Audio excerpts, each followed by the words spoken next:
Famous fashion photographer Laura Mars lives alone in her luxurious apartment in the heart of New York. One night, Laura is awakened from a deep sleep by a disturbing nightmare that involves her friend and editor of her upcoming book titled Eyes of Laura Mars, Doris Spencer.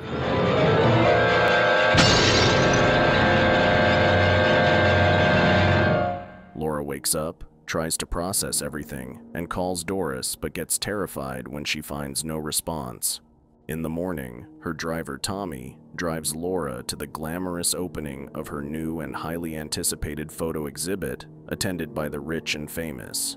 There, her fans await to see her and get her autograph, while on the other end, she is bombarded with questions from feminist groups about the morality of normalizing violence against women. However, midway through the exhibit, the police arrive to tell the staff that their colleague Doris has been found murdered. Laura is utterly shocked by the news, and by the fact that Doris's manner of death matches precisely the one she saw in her nightmare. Later that night, as Laura tries to calm herself down in her apartment, she gets a call from her colleague Elaine Kassler, who comforts her and encourages her to go on with the photo shoot scheduled for the next day. The next day, Laura prepares for the photo shoot with her team and her models. She has chosen the street as her set and goes around making sure everything is exactly how she wants it to be. In the middle of the photo shoot, Laura starts getting a vision of Elaine. She somehow manages to complete the shoot, and as she leaves for the day, she gets the complete picture of the vision.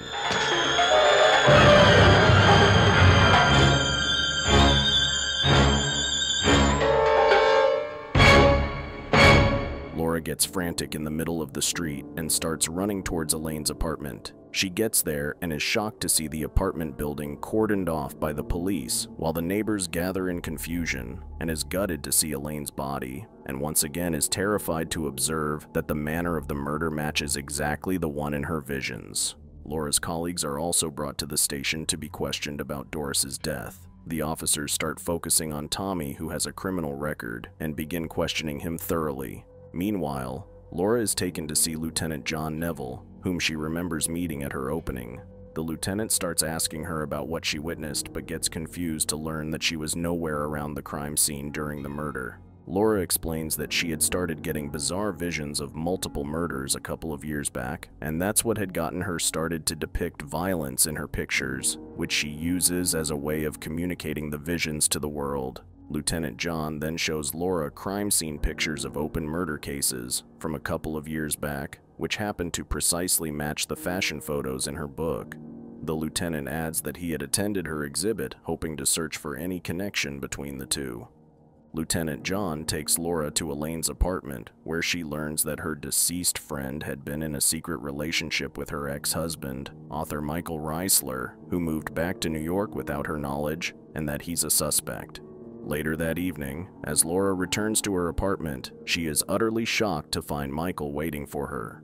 Michael then admits to seeing Elaine, but profusely claims that he had nothing to do with her death. Michael and Laura get into an argument over their failed marriage, after which Michael professes that he still has feelings for Laura and attempts to get intimate with her. Laura fights him off, gives him money to help him get back on his feet, and throws him out. The next day, Laura's agent, Donald Phelps, joins Laura and Tommy on their way to a photo shoot. During the drive, Tommy, in the name of transparency, confesses that he had done time for armed robbery a few years back, which shocks Laura and angers Donald. When they get there, Donald gets off first to prepare everything. Laura apologizes to Tommy for her reaction and assures him that she wants to keep working with him. Then Laura enters the set and looks around, appreciating it until she hears something.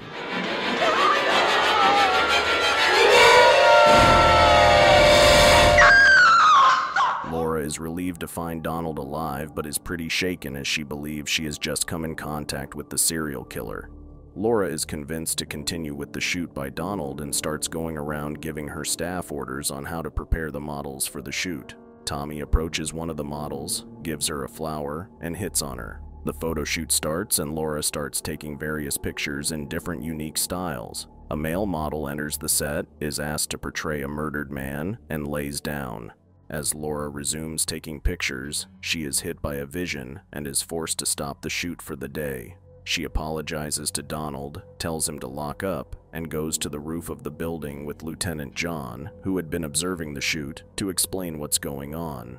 Later that day, Laura's models Lulu and Michelle go to the police station to answer some questions and flirt with Lieutenant John, who turns a blind eye and keeps the encounter professional. That evening, as Lauren spends time developing pictures in her dark room, she gets a terrifying vision of her models but struggles to get to her phone to call them. This is Lulu and Michelle. We're not home, so go to hell. But if you're not a horny creep, then leave a message when you hear the beep. Lauren barely manages to reach her phone and calls Lulu and Michelle, but is devastated to find no response. Lulu and Michelle's funeral services are held the next day at a funeral home outside of the city. Lieutenant John attends the funeral along with other officers hoping to find any clues to crack the case. After the service is finished, as Laura leaves, she is accosted by the media trying to elicit her reaction. Lieutenant John dismisses Tommy for the day and offers to drive Lauren back to the city. On their way, they stop by a park to have some time to clear their mind. After spending some time chit-chatting, Lauren and Lieutenant John kiss, profess how much they like each other, and spend the night together. The two officially start a relationship, and the next morning, the lieutenant gives Lauren a gun to protect herself and shows her how to use it. That night, Donald hosts a birthday party at his apartment and invites his friends and colleagues. This is interrupted by a call from Michael demanding to speak to his wife. Lauren takes the call and is disturbed to learn that Michael has found himself passed out at a laundromat and is threatening to kill himself. Donald and Lauren exchange outfits and he leaves the apartment and walks away on the street, which distracts the police into following him, thinking it was Lauren. This gives Lauren time to make it out of the building undetected. After a few minutes, Donald returns to his apartment building as Lauren drives away to Michael. All of a sudden, Lauren gets a vision and crashes her car. Lieutenant John takes her home and proceeds to look after her and keep her company until he's informed that new evidence has been found. The lieutenant, along with his officers, go to Tommy's apartment, which is full of pictures from the photo shoot that resemble the crime scene photos. Tommy calls his apartment phone and negotiates with Lieutenant John to send all of the officers away so that they can discuss the situation alone. The lieutenant does as asked and waits for Tommy. Tommy goes to his apartment and is relieved to find Lieutenant John alone, but unbeknownst to him, the lieutenant's deputy waits outside the door overhearing their conversation. Tommy explains that he went to the basement of Donald's apartment building the night of the birthday to kill some time until the party terminates, and when he called the elevator to go upstairs to fetch Lauren, he found Donald murdered in the elevator. Tommy stresses that is all he knows about the crime and adds that he escaped the scene before the police got there due to fear. The lieutenant asks Tommy more questions which end up confusing him. When Tommy learns that his playing card had been found at the crime scene, he freaks out thinking the police are trying to frame him. The lieutenant orders his officers to take Tommy to the station for observation until he can clearly remember the sequence of events. However, Tommy panics, attacks one of the officers, and escapes to the street. A chase ensues and Tommy runs for his life despite the officer's advice to calm down.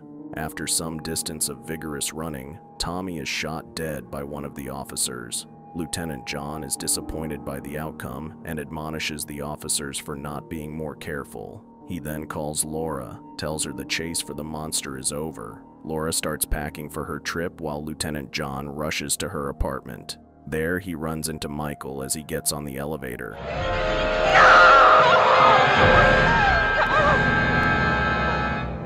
Laura then has a vision of the killer advancing towards her apartment and frantically runs to her door to lock it up. She then hysterically screams at the murderer to leave her alone. Lieutenant John hears Lauren's scream, breaks through the glass doors on her terrace, and enters her apartment. He tries to calm her down by telling her it's over and that Tommy is dead.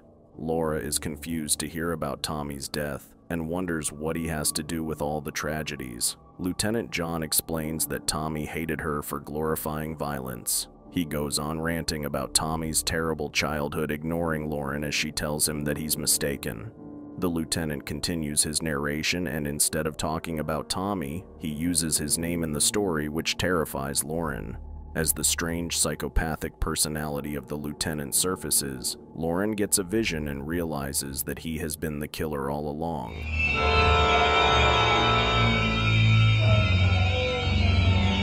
The lieutenant involuntarily switches between the two personalities, which frightens Laura. Then, in his calm, normal personality, the lieutenant asks Laura to prove her love to him by shooting and killing him so that he no longer has to live with the psychopathic personality. Laura shoots him and freezes in shock. The movie ends as Laura calls 911 and reports the lieutenant's death while tears flow down her cheeks. Did this story spook you out? Let us know in the comments below. For more horror movie recaps, subscribe to our channel and we will see you in the next one. Fear awaits you.